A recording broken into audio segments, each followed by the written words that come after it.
সবাইকে স্বাগত জানাচ্ছি আমাদের হাতে থাকা সর্বশেষ আন্তর্জাতিক সংবাদ ও বিশ্লেষণে। আপনাদের সাথে আছি আমি আমির হামজা। এটি একটি লাইভ টিভি নিউজ বুলেটিন, সরাসরি স্টুডিও থেকে। প্রিয় দর্শক, বিশ্ব রাজনীতির মানচিত্রে এই মুহূর্তে যে উত্তাল পরিস্থিতি তৈরি হয়েছে তা দ্বিতীয় বিশ্বযুদ্ধের পর সবচেয়ে বড় সামরিক উত্তেজনার একটি বলে বিশ্লেষকরা মনে করছেন। সবচেয়ে বড় খবরটি এসেছে ভারত মহাসাগর থেকে। দ্বিতীয় বিশ্বযুদ্ধের পর এই প্রথম কোনো মার্কিন নৌবাহিনীর সাবমেরিন থেকে ছোড়া টর্পেডোর আঘাতে একটি যুদ্ধজাহাজ ধ্বংস হয়েছে। শ্রীলঙ্কার কাছাকাছি আন্তর্জাতিক জলসীমায় গত বুধবার যে ঘটনাটি ঘটেছে তা সামরিক ইতিহাসের নতুন এক অধ্যায় হিসেবে বিবেচিত হচ্ছে। মার্কিন হামলায় ডুবে গেছে ইরানের অত্যাধুনিক যুদ্ধজাহাজ IRIS ডেনা। পেন্টাগন এখন পর্যন্ত হামলা চালানো সাবমেরিনটির নাম প্রকাশ করেনি, তবে মার্কিন প্রতিরক্ষা দপ্তর যে ভিডিও প্রকাশ করেছে তাতে দেখা যায় এক ভয়ঙ্কর দৃশ্য। সমুদ্রের ঢেউয়ের মধ্যে চলমান ইরানি যুদ্ধজাহাজটির পেছনের অংশে আচমকা আঘাত হানে একটি টর্পেডো। মুহূর্তের মধ্যে বিশাল বিস্ফোরণ, সমুদ্রের পানি আকাশে উঠে যায় আর কয়েক সেকেন্ডের মধ্যেই জাহাজটির মূল কাঠামো দ্বিখণ্ডিত হয়ে পড়ে। সামরিক বিশেষজ্ঞরা বলছেন টর্পেডোটি সম্ভবত এমনভাবে প্রোগ্রাম করা ছিল যাতে এটি জাহাজের নিচের অংশে আঘাত করে কিল শট তৈরি করতে পারে, যা সরাসরি যুদ্ধজাহাজ ধ্বংস করার জন্য ব্যবহৃত হয়। এই ঘটনার পর মার্কিন প্রতিরক্ষামন্ত্রী পিট হেগসেথ একটি ব্রিফিংয়ে একে নীরব মৃত্যু বলে বর্ণনা করেছেন।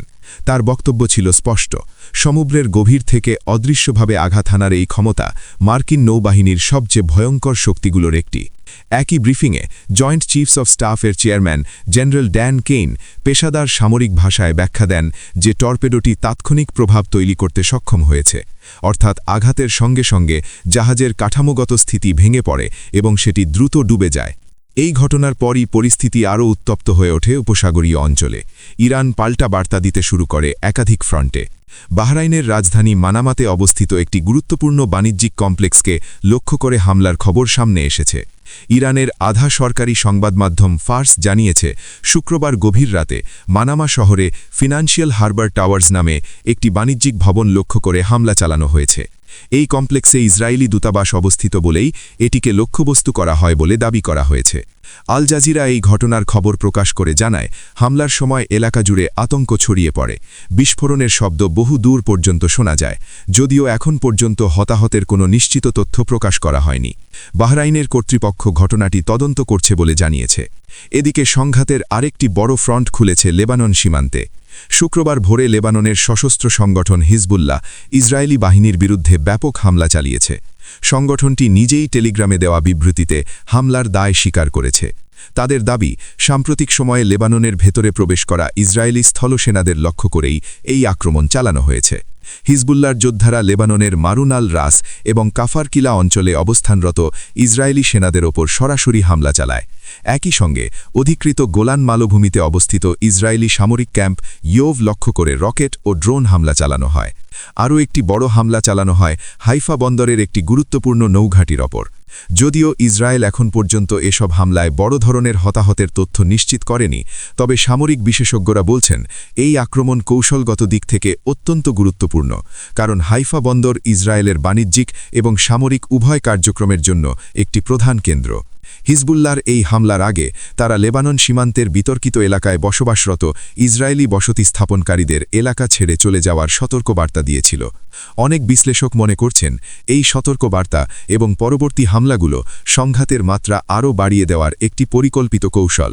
এদিকে উপসাগরীয় অঞ্চলে উত্তেজনা এতটাই বেড়ে গেছে যে যুক্তরাষ্ট্র কুয়েতে অবস্থিত তাদের দূতাবাস থেকে কর্মকর্তা-কর্মচারীদের দেশে ফেরার নির্দেশ দিয়েছে। মার্কিন পররাষ্ট্র মন্ত্রণালয় জানিয়েছে, দূতাবাসের অপ্রয়োজনীয় কর্মীদের নিরাপত্তার স্বার্থে দেশে ফিরিয়ে নেওয়া হচ্ছে। গত বৃহস্পতিবার থেকেই তাদের ফেরার প্রক্রিয়া শুরু হয়েছে। প্রিয় দর্শক, শুধু সামরিক হামলা নয়, এই সংঘাতের ভেতরে এখন চলছে মনস্তাত্ত্বিক যুদ্ধ।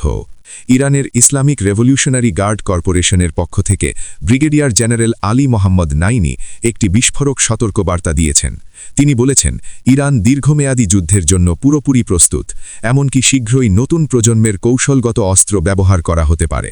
তার দাবি, ট্রু প্রমিস 4 নামে যে সামরিক অভিযান চলছে তার আওতায় এখন পর্যন্ত যে হামলাগুলো চালানো হয়েছে তা ইরান ইরানের প্রকৃত সামরিক সক্ষমতার কেবল একটি ছোট অংশ, অর্থাৎ ইরান এখনও তার পূর্ণ শক্তি ব্যবহার করেনি। নাইনি আরও বলেন, নতুন প্রযুক্তির অস্ত্র ব্যবহারের পরিকল্পনা রয়েছে, যা এখনও বড় পরিসরে ব্যবহার করা হয়নি। তিনি স্পষ্ট ভাষায় সতর্ক করে দেন যে ভবিষ্যতের প্রতিটি সামরিক অভিযানে শত্রুপক্ষকে কঠোর আঘাতের জন্য প্রস্তুত থাকতে হবে। এই ঘোষণার সময় ইরান দাবি করে যে তারা ইসরায়েলের তেল আবিব শহরের দিকে খাইবার নামে একটি ক্ষেপণাস্ত্র নিক্ষেপ করেছে। এই ক্ষেপণাস্ত্র অত্যন্ত নিখুঁতভাবে লক্ষ্যভেদ করতে সক্ষম বলে ইরানের দাবি, যদিও ইসরায়েল এই দাবির বিষয়ে এখনও বিস্তারিত কিছু জানায়নি। এদিকে যুদ্ধের আরেকটি গুরুত্বপূর্ণ দিক হল ইরানের সামরিক কাঠামোর ভেতরে ঘটে থাকা পরিবর্তন। যুক্তরাষ্ট্র এবং ইসরায়েলের হামলায় একাধিক শীর্ষ কমান্ডার নিহত হওয়ার পরও আইআরজিসি তাদের সিদ্ধান্ত গ্রহণের ক্ষমতা আরও শক্তিশালী করেছে। উচ্চপদস্থ সূত্রগুলো বলছে, যুদ্ধ শুরুর আগেই রেভলিউশনারি গার্ডস একটি বড় সামরিক সিদ্ধান্ত নিয়েছিল। তারা মাঠ পর্যায়ের কর্মকর্তাদের হাতে সামরিক সিদ্ধান্ত নেওয়ার ক্ষমতা তুলে দেয়। এই বিকেন্দ্রীকরণ কৌশলের ফলে কোনো কমান্ডার নিহত হলেও সঙ্গে সঙ্গে অন্য কেউ তার দায়িত্ব নিতে পারবে। তবে এই কৌশলের মধ্যে কিছু ঝুঁকিও রয়েছে, কারণ মধ্যম সারার কর্মকর্তাদের এত বড় সিদ্ধান্ত নেওয়ার ক্ষমতা দেওয়ায় ভুল বোঝাবুঝি বা অতিরিক্ত প্রতিক্রিয়ার সম্ভাবনা বেড়ে যায়, যার ফলে একটি সীমিত সংঘাত দ্রুত আঞ্চলিক যুদ্ধের রূপ নিতে পারে। গত বুধবার তুরস্কে ইরানের বিরুদ্ধে হামলার অভিযোগ ওঠে, যদিও তেহরান এই অভিযোগ অস্বীকার করেছে। তবে এই ঘটনা দেখিয়ে দিচ্ছে যে সংঘাত এখন মধ্যপ্রাচ্যের সীমা ছাড়িয়ে অন্য অঞ্চলেও প্রভাব ফেলতে শুরু করেছে। ইরানের ভেতরেও আইআরজিসির প্রভাব আগের যে কোনো সময়ের চেয়ে বেশি বলে মনে করছেন বিশ্লেষকরা। যুক্তরাষ্ট্র ভিত্তিক গবেষণা সংস্থা ইউনাইটেড অ্যাগেনস্ট নিউক্লিয়ার ইরানের গবেষক কাসরা আরাবি বলেছেন, যদি এই সংঘাত হঠাৎ থেমে যায় এবং বর্তমান শাসন ব্যবস্থা টিকে থাকে, তাহলে ভবিষ্যতে আইআরজিসির রাজনৈতিক এবং সামরিক প্রভাব আরও বেড়ে যাবে। তিনি আরও বলেন, সর্বোচ্চ নেতা আয়াতুল্লাহ আলী খামেনির মৃত্যুর পর নতুন নেতা নির্বাচনের প্রক্রিয়ায় এই বাহিনীর প্রভাব আরও গুরুত্বপূর্ণ হতে পারে। সম্ভাব্য উত্তরাধিকারী হিসেবে খামেনির ছেলে মুজতবা খামেনির নাম আলোচনায় রয়েছে। আইআরজিসির ঘনিষ্ঠ সূত্রগুলো বলছে, বাহিনীর নতুন প্রধান আহমদ ওয়াহিদি এখন প্রতিটি উচ্চ পর্যায়ের বৈঠকে উপস্থিত থাকছেন। তার মূল লক্ষ্য হল ইরানের ইসলামী বিপ্লবী ব্যবস্থাকে টিকিয়ে রাখা। উপপ্রতিরক্ষামন্ত্রী রেজা তালাইনিক একটি সাক্ষাৎকারে জানান, প্রতিটি কমান্ডারের জন্য ৩ স্তর পর্যন্ত বিকল্প উত্তরাধিকারী নির্ধারণ করে রাখা হয়েছে। অর্থাৎ কোনো কমান্ডার নিহত হলে সঙ্গে সঙ্গে অন্য একজন তার জায়গায় দায়িত্ব নিতে পারবেন। এই ব্যবস্থা ২০০৩ সালে ইরাকে মার্কিন আগ্রাসনের সময় ইরাকি বাহিনীর পতন থেকে শিক্ষা নিয়ে তৈরি করা হয়েছে বলে জানান গবেষক কাসরা আরাবি। তার মতে, ইরান ২ দশক ধরে এমন একটি কাঠামো তৈরি করেছে যাতে যুদ্ধের সময় নেতৃত্বের সংকট তৈরি না হয়। তবে দীর্ঘমেয়াদী হামলা চলতে থাকলে এই কাঠামোর কার্যকারিতা কতটা টিকে থাকবে তা নিয়ে প্রশ্ন রয়েছে। সবশেষে আরেকটি গুরুত্বপূর্ণ রাজনৈতিক বার্তা এসেছে তেহরান থেকে। ইরানের পররাষ্ট্রমন্ত্রী সাইয়দ আব্বাস আরাকচি বলেছেন, যুক্তরাষ্ট্র যদি স্থলবাহিনী পাঠানোর সিদ্ধান্ত নেয়, তাহলে ইরান ভীত নয়, বরং তারা মার্কিন বাহিনীর অপেক্ষায় করছে। তিনি বলেন, যদি যুক্তরাষ্ট্র স্থল অভিযান চালায়, তাহলে সেটি হবে তাদের জন্য বড় বিপর্যয়। অন্যদিকে যুক্তরাষ্ট্রের পূর্বতন প্রেসিডেন্ট ডোনাল্ড ট্রাম্প বলেছেন, ইরানে স্থলসেনা পাঠানো এই মুহূর্তে সময়ের অপচয়। প্রিয় দর্শক, সব মিলিয়ে মধ্যপ্রাচ্যের আকাশে এখন যুদ্ধের ঘন মেঘ। সমুদ্রের গভীর থেকে আকাশের ক্ষেপণাস্ত্র, বর্ডারের রকেট থেকে কূটনৈতিক হুমকি, সবকিছু মিলিয়ে পরিস্থিতি দ্রুত পরিবর্তিত হচ্ছে।